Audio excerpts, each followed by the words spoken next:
Hi guys, and welcome back to my channel. I have decided to follow one of my subscribers' ideas and do a beginner's tools to nail art video. I'm showing you a lot of nail art tools, but you don't actually need all of them. I'm just showing you that there's a lot of different options out there. And just so I let you know, throughout this video I'm literally moving my hands quite a lot because I started speaking, but yeah, there was a lot of noise in the background and I couldn't keep what I've said, so I had to delete it anyway. So now I am showing you my trusty hand. I received it on the day of the filming and I was so excited. I said I had to use it straight away. And yes, I've done 3 nails with white, and I've put a matte top coat on.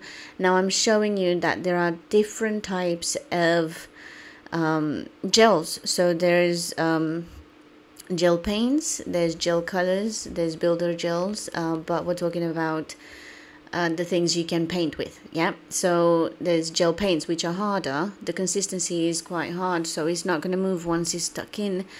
And then there's gel color, where is more runny, so you have to be sort of careful and see what kind of designs you create with those. Right, I'm showing you that I'm crazy about colors, and yes, any color I could get my hands on, I will. So I've chosen that pink, deep pink color to show you that with gel paints they don't tend to move a lot, so once you put them there they should stay there. But what I've found throughout my nail tech career is that on a matte surface they can stay like that, they can stay put for a very, very, very long time. Whereas with a shiny top coat, if you want to do a design on a shiny matte top, God, where are my words? Shiny top coat, it tends to sort of move a little bit, lose a little bit of the shape or design that you created, even in the slightest. But this one, believe me, I left it like that for a couple of hours and it didn't move. But as I said, I had a matte top coat on. Anyway, I'm showing you a little bit the brush I use most of the times, which is this one here. I am in love with this one. I always go back to it no matter how many new ones I buy. I did see a difference. I'm going to show you throughout the video a little bit of what they all can do. So yeah, so for example, I'm showing you a bit of example here where this one is well, it's got a good point. It's very thin at the point area, but it's still quite thick, so it absorbs, well, it takes in a lot of color. So what you can do, you can cut it using a scissors or clippers, nail clippers or whatever you want to use. You can cut it, make it slimmer, thinner. Right, this is the one that I wanted to talk to you about. It's from Nail Nails, and I find it's quite similar to the one I normally get my hands on.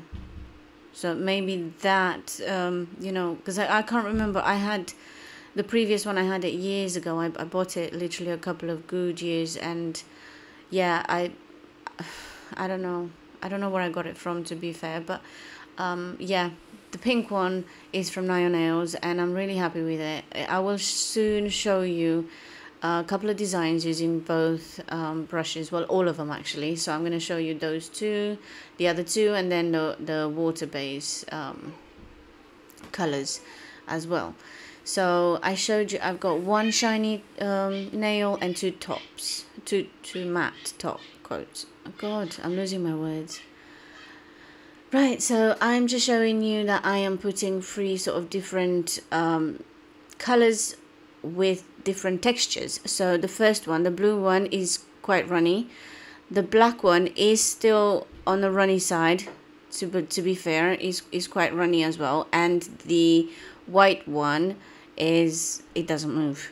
It's not runny at all. So yeah, I thought I'll show you a bit about all 3 of them and how they work. So and also on different surfaces, which was the idea here. I wanted to show you that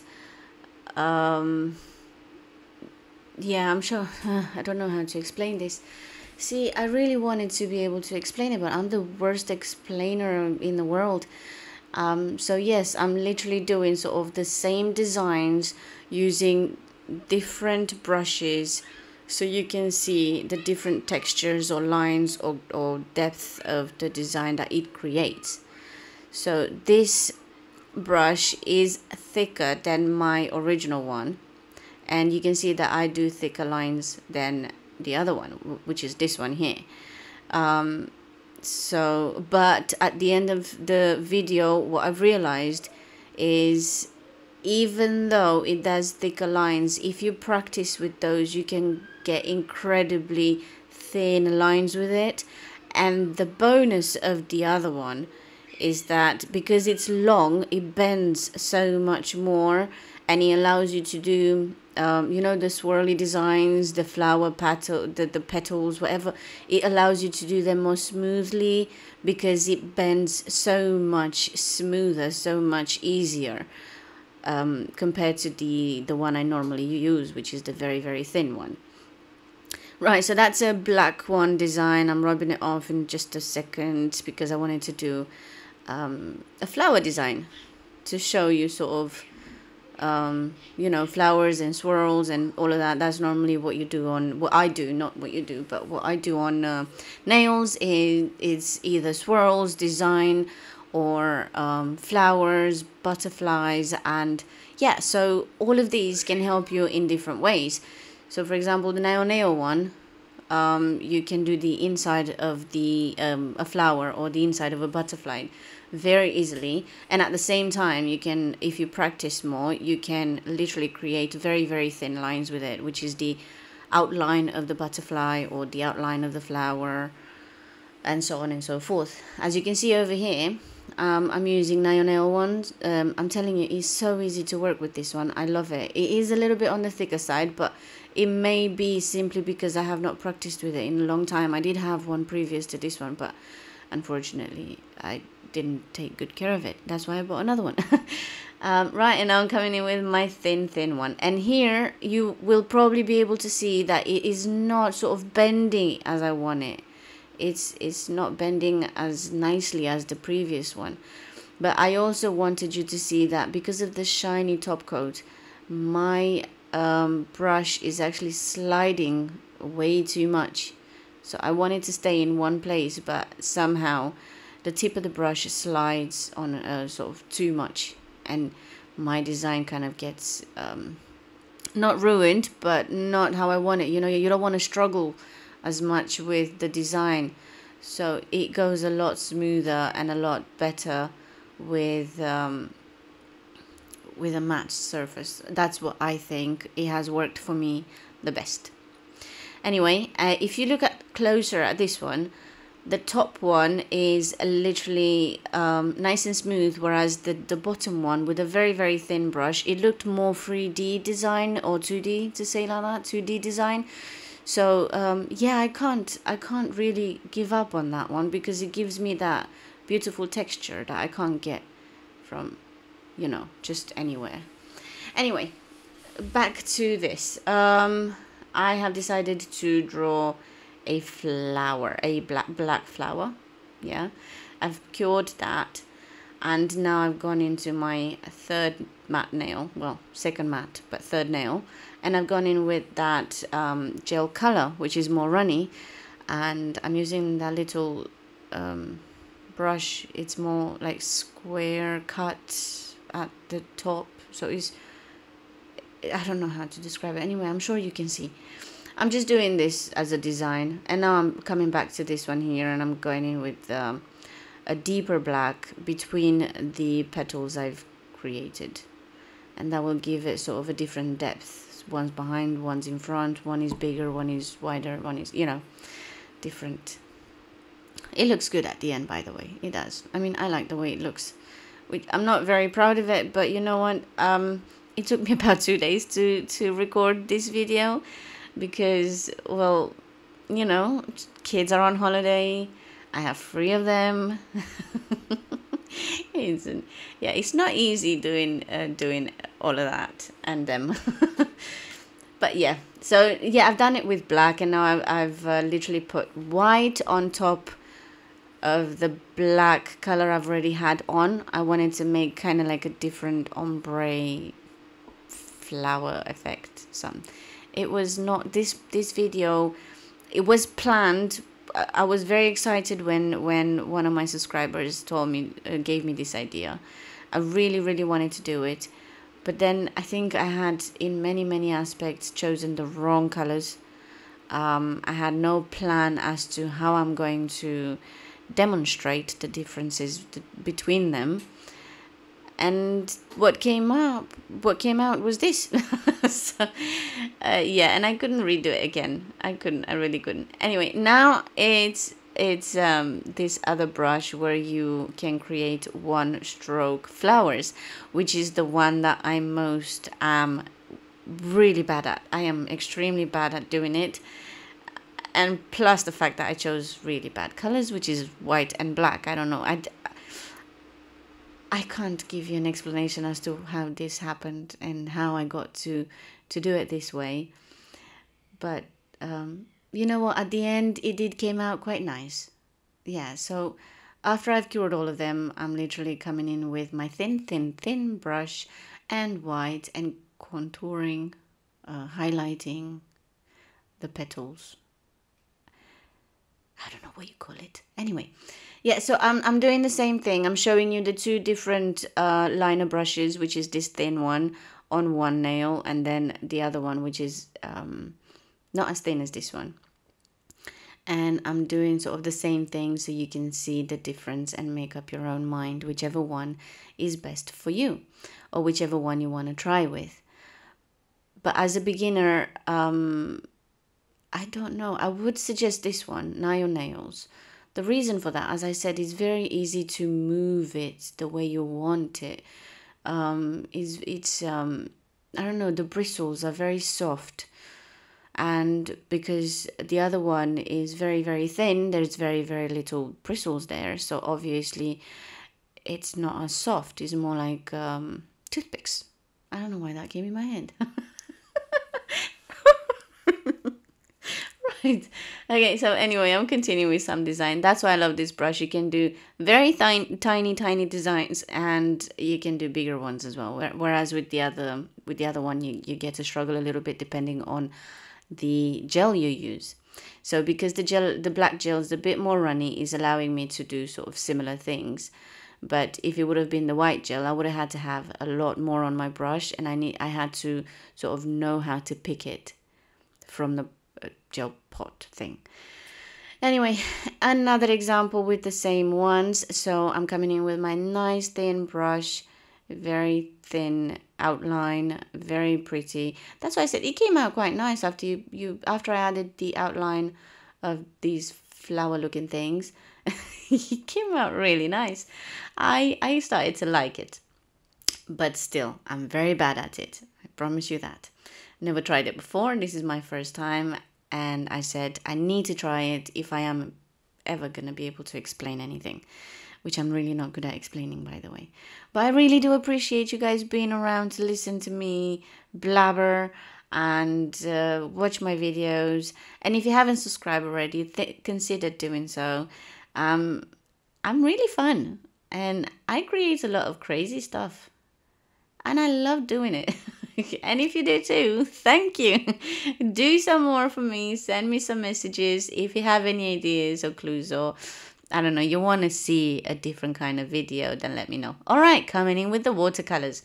This was the worst choice of design I've ever chosen, but here we go. So this is the number 2 Kolinsky brush. Kolinsky? Not Kolinsky. Saber. Okay, right, that's the number 2. This is the 00HMB, and this one is 000HNB. I've got these off Amazon. If you saw them at the beginning, they were quite, I don't know how to explain it. They looked quite thick. But once you put it in the water and you sort of go with it on the tissue, you get a really pointy brush, and it's even pointier than all my other brushes. Anyway, this is just a quick review of them, showing you how easy it is to work with watercolors and with these brushes. It's easy to blend, it's easy to make it very highly pigmented, and if you make mistakes, it's very easy to, you know, clean it up with just water. So I think one of the reasons I like using watercolors lately is because it is making my job easier, faster, and you can create a lot of sort of realistic designs with it. You can add shadows, you can add lights by taking away some of the color. I'll show you, you'll see in this video soon, as I'm drawing some very thin lines, and then I'm making some it's not petals, I'm losing my words again. Anyway, you will see that I can remove some of the color to make it sort of like a highlight, to say like the sun is shining on that part, something like that. Anyway, yeah, I'm showing you now different brush. This is double O HMB brush. These are really cheap, guys. I bought these before I even learned how to watercolor with them. I thought I'll use them for gel, which is, you know, not a bad idea either, to be fair, because I did use, because it comes in a pack of 6, 8s and 12s, different packs, by the way. Yeah, but it's just, it blowed my mind at the fact that I can do some very thin lines, and that, you know, I mostly cannot get with a gel color. Anyway, yes, going back, I'm doing some contouring around. Contouring? I think I need to do like videos of makeup stuff, because I keep contouring everything. Oh my god. Right. I am good at makeup too, by the way. Do you guys want to see a makeup tutorial? Let me know. Okay, so I'm just doing that bit over there, and that's with a double O. No, I'm going in with that, my triple now, isn't it? Yeah. So that's 000 HMB brush. That's very thin, and it allows me to properly do whatever thin lines or thin designs I need to do. It's just, you know, when you think of nail art, you think, oh my god, this is gonna take forever for me to learn, or this is going to take a lot of money. But you know what? I didn't buy the most expensive colors. I didn't buy the most expensive brushes. I think I paid for a set like £6. That's, I don't know, $7, $8, $9. Don't know.